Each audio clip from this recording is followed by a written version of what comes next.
राधे राधे।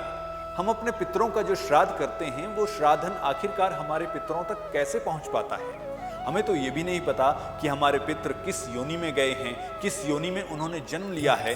तो फिर जब हम श्राद्ध करते हैं, श्राद्धों के दौरान ब्राह्मण को भोजन खिलाते हैं, वो भोजन कैसे हमारे पितरों तक पहुंच पाता है। इसी तरह का प्रश्न गरुड़ पुराण में गरुड़ देव ने भगवान श्री कृष्ण से किया था।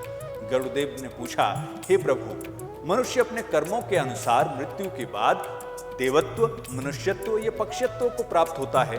तो फिर ये विभिन्न आहार वाले जो व्यक्ति हैं या मनुष्य हैं, देव हैं, पक्षी हैं, उन्हें श्राद्ध का अन्न कैसे मिलता है, किस रूप में मिलता है। तो भगवान श्री कृष्ण ने जो उत्तर दिया, जो समझाया, जो कहा, वही हम आपको बताते हैं।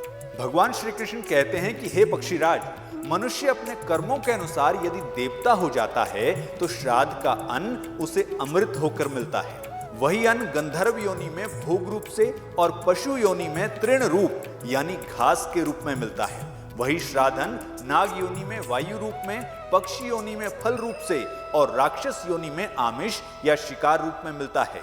वही श्राद्धन दानव योनि के लिए मांस, प्रेत के लिए रक्त, मनुष्य योनि में अन्न पान आदि और बाल्यावस्था में भोग रस हो जाता है। भगवान श्री कृष्ण कहते हैं कि श्राद्ध में उच्चरित पितरों के नाम और गोत्र हव्य कव्य के प्रापक यानी ग्रहण करने वाले हैं। यहाँ हव्य का अर्थ है हवन में इस्तेमाल होने वाली सामग्री जैसे घी, जौ, तिल, और कव्य का अर्थ है पितरों को दिया जाने वाला अन्न या पिंड। भगवान श्री कृष्ण कहते हैं कि भक्ति पूर्वक पढ़े गए मंत्र श्राद्ध के प्रापक होते हैं। अग्निष्वात आदि पितृगण उन पितरों के राजपद पर नियुक्त हैं। अग्निष्वात वो पितर होते हैं जो स्वर्ग लोक में रहते हैं। अग्निष्वात का अर्थ है जिनका अग्नि स्वाद ले चुका है, यानी जिनका अंत्येष्टि कर्म हो चुका है। समय आने पर विधिवत दान दिया हुआ अन्न पितृ पात्र में पहुंच जाता है।